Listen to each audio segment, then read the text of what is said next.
이 시간에 다 같이 보실 말씀은 출애굽기 27장 1절에서 8절 말씀입니다. 구약성경 122페이지 27장 1절에서 8절 봉독해 드립니다.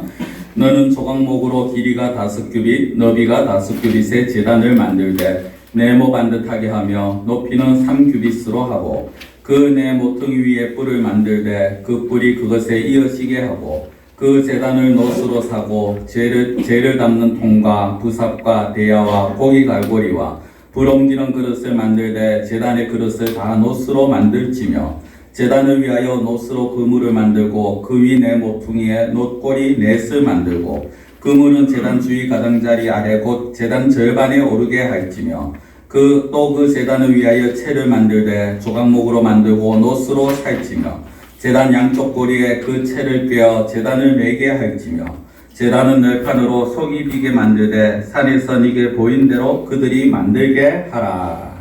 아멘. 오후 시간에 오랜만에 성막을 다시 본 것 같습니다. 우리가 오후에 2시에 예배 드릴 때 이 성막에 대해서 계속 하다가 잠시 멈췄는데요.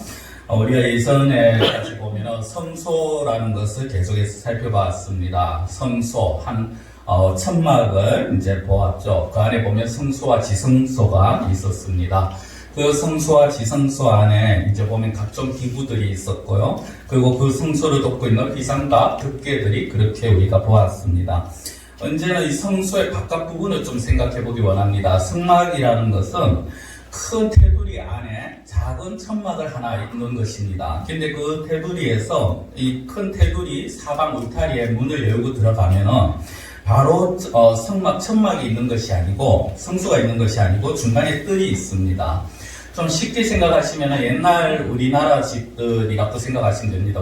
옛날 집은 대문에서부터 사람이 거하는 방까지 중간에 마당이 좀 넓었지 않습니까? 거기에서는 보통 잔치를 하기도 하고요. 그리고 타작 때가 되면 타작을 하기도 하는 그런 장소였죠. 그렇게 넓은 장소가 있게 되었습니다. 그 뜰이 이제 들어가는데 그 성막을 들어갈 수 있는 자가 있었습니다. 그 안에 우리가 전에 보았는 그 천막과 같이 생긴 성소에는 제사장만 들어갔습니다. 이스라엘 백성이라고 해서 다 들어가지는 못했고요. 제사장만 들어갔고 특히 제일 안쪽에 있는 지성소라는 곳은 대제사장이라는 한 사람만 1년에 한 차례 들어갈 수가 있었습니다. 근데 이 성전의 뜰은 마당은 이스라엘 백성들이면 누구나가 들어갈 수가 있었습니다. 거기에는 물론 이방인들은 안 되었지만 택함받은 이스라엘 사람들은 누구나가 들어갔습니다. 그리고 그 성전들에서 가장 중요한 일을 하는데 그것이 무엇이냐? 바로 제단에 짐승을 태우는 것입니다. 그 짐승을 태우는 제단을 오늘 말씀을 좀 드리고자 합니다.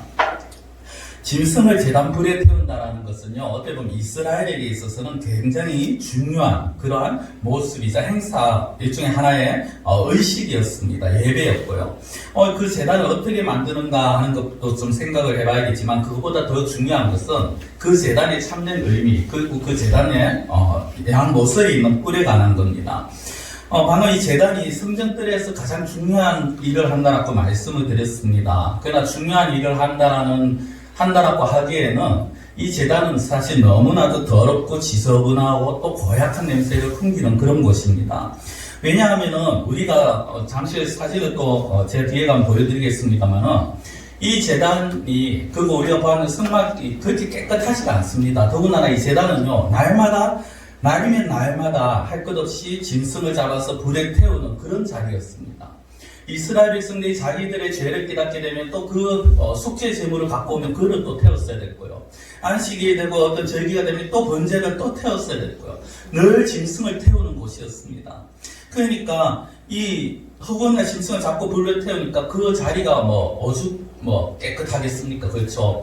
피야 이제 짐승을 잡는 곳은 따로 있었지만은 그러나 그 옮겨가는 가운데 피를 흘릴 것이고, 그리고 짐승들이 타니까 그 얼룩덜룩한 그런 얼룩이 다 묻을 것이고, 마치 고기 굽는 집에 가면은 연기가 자욱하고 냄새가 진동하는 그런 모습일 겁니다. 그런 어떤 상황들이 과연 멋있다, 거룩하다, 그렇게 보일 수 있겠느냐는 거죠. 잘 모르는 사람들이 본다면 너무 지저분하고 굉장히 천박하게 보인다라고 할 수도 있습니다. 그러나 하나님은 이 제단을 굉장히 중요시 여깁니다. 왜냐하면 이 제단이 하나님 앞에 제사를 드림에 있어서 예배 드림에 있어서 굉장한 핵심이었기 때문입니다. 성도님, 이스라엘 백성들은 하나님 앞에 나올 때 결코 그냥 나올 수 없습니다. 물론 제사의 종류에 보면은 짐승을 태우는 것이 아니라 곡식을 가지고 와서 바치는 제사도 있었습니다. 곡식 가루를 내어서 곡식 가루를 바치기도 하는데 대부분의 제사는 짐승을 잡아서 태웁니다. 그러면은 왜 짐승을 잡아서 태우느냐? 그걸 나중에 제사 드리고 나서 자기들끼리 나눠 먹기 위해서 고기를 굽는 거냐? 그건 아니라는 거죠. 사실 이방인들이나요, 신약시대 초대교회 당시에도 여러 나라들은, 이 중동시대 여러 나라들은 이 우상 앞에 고기를 바칩니다. 자기들 그 앞에서 고기를 굽거나 삶아서 바치고요. 바친 고기를 시장에 그대로 내다 팝니다. 그래서 고린도 전후서 같은 데 보면은 너희들 그 시장에서 샀는 고기가 찝찝하면은 차라리 말하지 마라라는 그 부분도 나오는 그런 내용이 있습니다. 어쨌든 그 신들에게 이방 사람들은 짐승을 잡아서 굽거나 삶은 후에 팔기도 하지만은 하나님 앞에 드린 제물은 그렇지 않다라는 겁니다. 하나님께서는 그 짐승들을 완전히 태워버리라고 말씀을 하고요. 그는 왜 짐승을 잡아서 그렇게 태우라고 하셨느냐 하는 것이죠. 자, 그것을 살펴보기에 앞서서 먼저 제단이 좀 만들어지는 그 과정을 좀 봐야 되는데 1, 2절을 보면은 너는 조각목으로 길이가 5규빗, 너비가 5규빗의 제단을 만들되 네모 반듯하게 하며 높이는 3규빗으로 하고 그 네모 둥이에 뿔을 만들되 그 뿔이 그것에 이어지게 하고 그 제단을 노스로 싸고라고 합니다. 우리가 흔히 쓰는 단위로 말하면요, 가로 세로 한 2m 정도 됩니다. 높이가 1m 조금 넘는 그런 네모난 정사각형의 그런 제단입니다. 사진을 한번 보여드리겠습니다. 네, 바로 저 모습입니다. 저 밖에 나와 있는 철망이 사실은 이제 안에 들어가 있는 겁니다. 아까 읽으셨듯이 노스로 그물을 만들려고 하는 제가 읽어드린 부분에 그런 말씀이 나옵니다. 4절에. 그렇게 그물을 만들어서 저 중간에 딱 받치고요. 위에는 고기를 올려놓고 밑에 불을 피웁니다. 그래서 그 그물 위에 고기들이 타게끔 완전히 타버리게끔 만드는 그런 곳입니다. 보기에는 굉장히 깨끗해 보이지만 앞서 말씀드린 것처럼 허구한 고기를 태우니까 굉장히 지저분한 그런 모습입니다. 근데 하나님께서는 그걸 왜 이렇게 짐승을 잡으라고 하셨느냐 하는 것이죠. 왜 짐승을 잡으라고 하셨느냐? 그건 바로 이스라엘 백성들의 죄 때문이다라는 것입니다.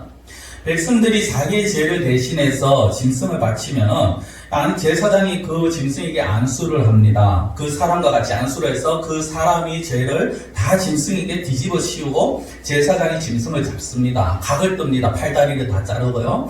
그 다음에 이제 그 짐승을 저 제단에 놓고 태워버리는 그런 모습을 합니다. 이 장차 오실 예수님, 우리의 입장에서는 이미 오신 예수님이죠. 예수님을 예표하는 것입니다. 즉 짐승을 제단 위에서 짐승을 잡아 태운다는 것은요, 십자가상에서 백성들에게 죽음의 고난을 당하셨다라는 것을 의미를 하는 겁니다. 또한 번제단은 인간의 죄 때문에 예수님께서 고난 당하신 그 자리가 바로 번제단이 그런 의미를 한다라는 것이죠. 성도 여러분, 우리의 죄는 과연 우리가 얼마나 우리의 죄를 없애할 수 있을까 하는 것을 생각해 보셔야 합니다.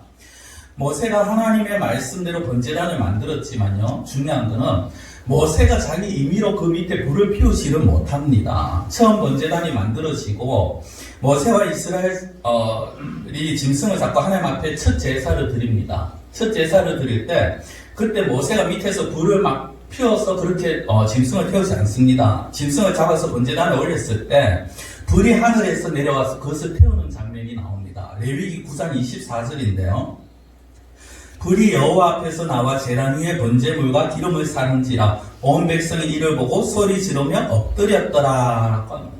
불이 여호와 앞에서 나왔다. 여호와 앞이라는 하늘에서 내려왔다는 거죠. 이게 뭐 벼락식의 어떤 방법인지 아니면 불덩어리가 떠졌는지 우리는 정확하게는 알 수 없습니다만, 그러나 중요한 건 사람이 피운 불이 아니라 하늘에서 떨어진 불이라는 겁니다. 사람이 피운 불이 아니라는 것이 무엇을 의미합니까? 우리의 죄를 용서받는 데 있어서는 우리의 힘은 그 어떤 것으로도 우리의 죄를 용서받을 수 없고 우리가 구원의 길에 들어설 수 없다라는 것입니다. 어떤 분들은, 어떤 사람들은 인간적인 어떤 도움, 인간의 공로, 아니면 종교적인 생활, 그것이 자기를 구원의 길로 인도한다고 만듭니다. 수행을 많이 하거나 참선을 많이 하면은 그것으로 인해서 자기가 극락에 갈 수 있다라고 그렇게 말을 합니다. 그렇지만 그런 어떤 인간적인 방법들은 하나같이 구원의 길과는 거리가 멀다라는 것입니다. 자기 자신을 수양하는 데는 도움이 될 수 있겠죠. 그러나 그들의 죄를 모두 없애지는 못한다는 것이죠. 번제단의 제물은 하늘에서 내려온 불로 태워야 하듯이 우리의 죄는 예수 그리스도의 보혈만이 우리의 죄가 없이되고 용서함을 받을 수 있다라는 것입니다. 우리가 이 제단 자체의 의미도 중요합니다만은, 그러나 오늘 저는 좀 더 집중적으로 말씀을 드리고 싶은 것은요, 이 제단 내 모퉁이에 있는 뿌리입니다. 2절을 제가 다시 읽어드리면요, 그 내 모퉁이 위에 뿔을 만들 때 그 뿔이 그것에 이어지게 하고 그 제단을 노스로 사고라고 합니다. 혹시 아까 뒤에 아까 봤는 사진 다시 한번 보여줄 수 있습니까? 좀 앞으로 가더라도. 그림이 좀 뿔이 작게 보일지 모르겠습니다만은, 이 제단이 있으면요, 제단 위에 내 모서리에, 귀퉁이에 자그만 딱 이렇게 손으로 잡을 수 있게끔 뿔이 만들어져 있습니다. 일부 이제 그렇게 됐습니다. 그렇게 뿔을 만들었는데요.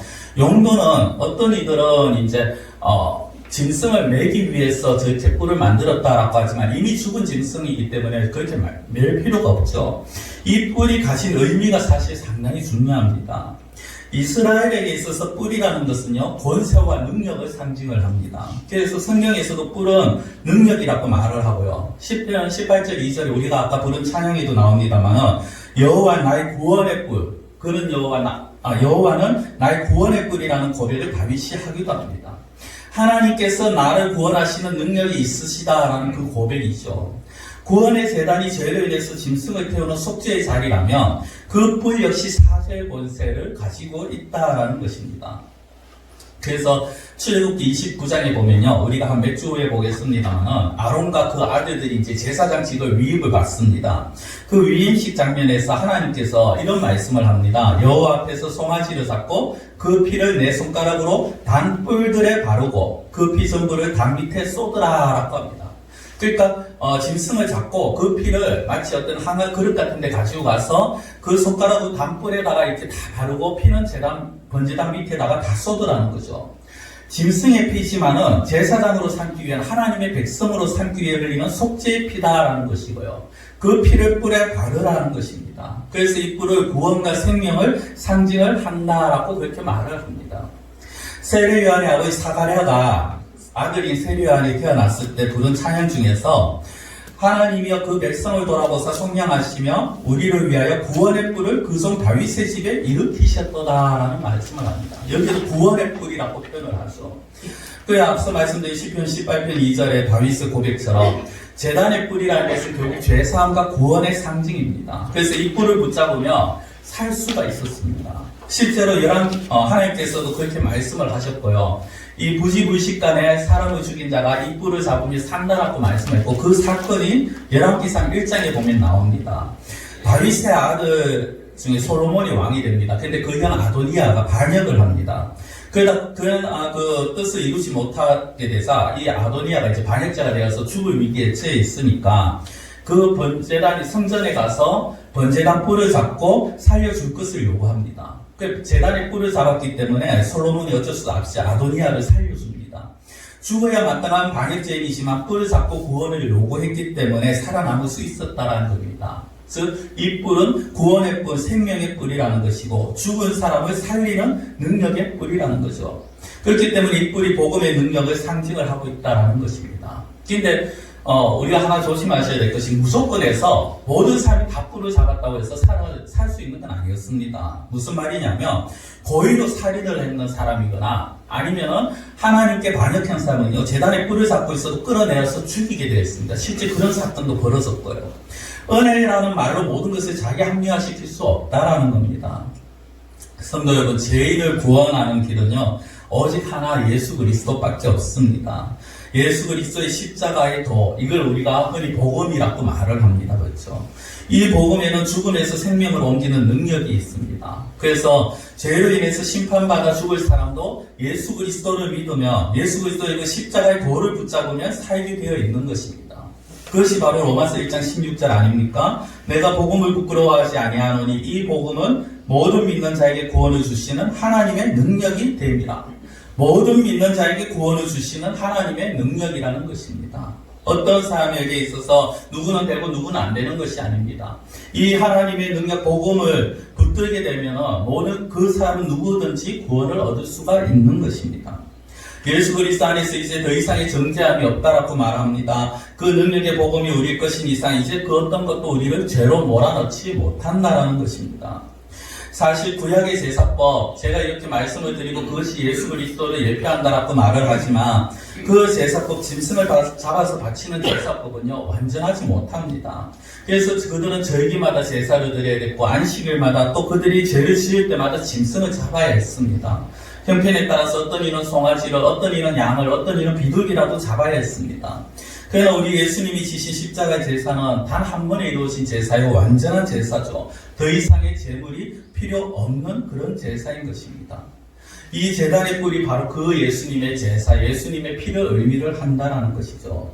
아무 생각 없이 하나님께서 그냥 멋있으라고 제단뿔을 만든 것이 아닙니다. 우리는 예수님께서 이 제단과 제단뿔을 생각할 때마다, 그리고 제단의 그 밑에서 불타는 그 불을 생각할 때마다 우리를 위해서 고난당하신 그 예수님, 예수님의 보혈, 하나님의 은혜, 나의 공로로는 할 수 없는 그 일을 하나님께서 하늘에서 이미 계획하시고 불을 보내셔서 제단을 태우셨듯이 우리의 모든 죄를 용서해 주셨다라는 사실을 기억을 해야 하는 것입니다. 마지막으로 이 제단 옆에는요 보면은 부속 기구들이 있습니다. 3절에 보면 그것이 나오는데요. 본문 3절에 이렇게 나옵니다. 재를 담는 통과 부삭과 대야와 고기 갈고리와 불 옮기는 그릇을 만들되 제단의 그릇을 단옷으로 만들지며라고 합니다. 재물을 태운 재 아무데나 버리지 못했습니다. 그래서 이제 이 아무 그 특정 지정된 장소에 버려야 하다 보니까 그것을 옮겨 담아야 될 통이 필요했고요.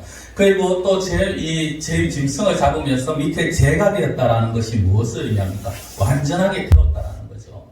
그냥 적당하게 태워서 고기를 구워 먹는 그런 게 아니라 완전히 태워서 재를 만들어 버립니다. 그것은 제물을 드린 자에게 있어서 그 희생 제물을 하나님이 받으시고 그의 죄가 용서함을 받았다라는 것이고요. 오늘 우리들에게 말씀하는 것이 무엇입니까? 예수님께서 십자가 달리시면서 마지막에 하신 말씀 다 이루셨다라는 그 말씀처럼 우리의 모든 죄가 예수 그리스도 안에서 다 사함을 받고 용서함을 받고 우리의 구원의 역사가 예수 그리스도로 말미암아 완전히 이루어졌다라는 것입니다. 이것이 굉장히 중요합니다. 사실 많은 사람들은 우리가 어떻게 살아가느냐에 따라서 너 그런 식으로 살면 그렇게 죄 지어가지고 어떻게 천국 가겠냐라고 말을 합니다만은 그건 모르는 사람들의 말이고요.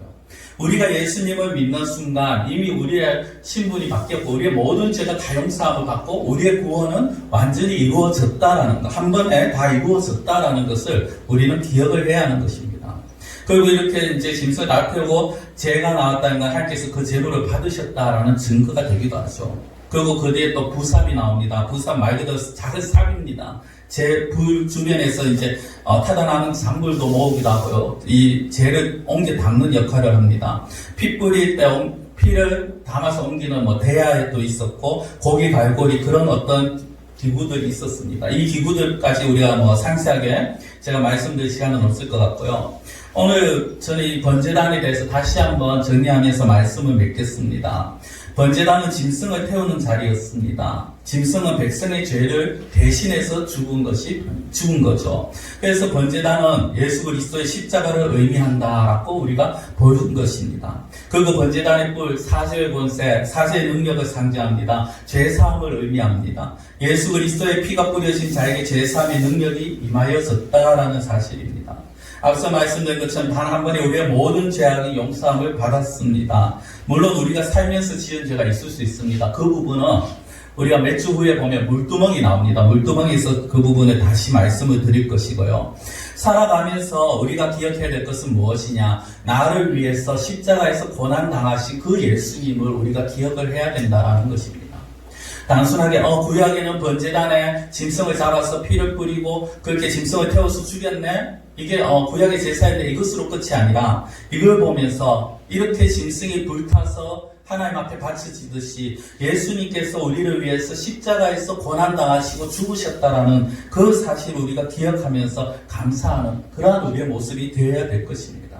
그리고 또한 우리가 늘 피가 발려있는 그 제단의 뿔을 다시 늘 날마다 기억하면서 예수님의 그 보혈을 묵상하며 감사하며 나아가시는 그러한 우리 성도님들이 되시기를 원합니다. 기도드리겠습니다. 사랑의 하나님 아버지, 오늘 우리가 번제단을 같이 보았습니다. 번제단은 백성들의 죄를 위해서 짐승을 잡는 것이었고 불태우는 것이었고, 그리고 그 피를 제단 뿔에 바름으로 인하여서 모든 죄가 용서받는 그 자리가 바로 번제단이었습니다. 그러나 그 제사는 불완전하였고 늘 날마다 때가 되면 또다시 짐승을 잡아야 했었지만, 그러나 우리를 위해서 예수 그리스도께서 단 한 번의 완전한 제사를 드리심으로 십자가에서 예수님의 죽으심으로 우리 향한 모든 것이 모든 구원의 역사가 이루어졌음을 저희들이 믿게 되어짐을 감사드립니다. 번제단을 우리가 생각하면서 그 십자가에서 달려 고난당하시고 죽으신 예수님을 다시 한번 묵상할 수 있게 하시고, 그 짐승이 아무 이유 없이 백성의 죄 때문에 죽으심처럼 우리의 죄 때문에 예수님께서 고난당하셨음을 기억하게 하며 우리가 그 예수님을 묵상하며 날마다 감사할 수 있는 그러한 저희들의 삶이 되게 하여 주시옵소서. 간절히 원하고 예수님의 이름으로 기도드리옵나이다. 아멘.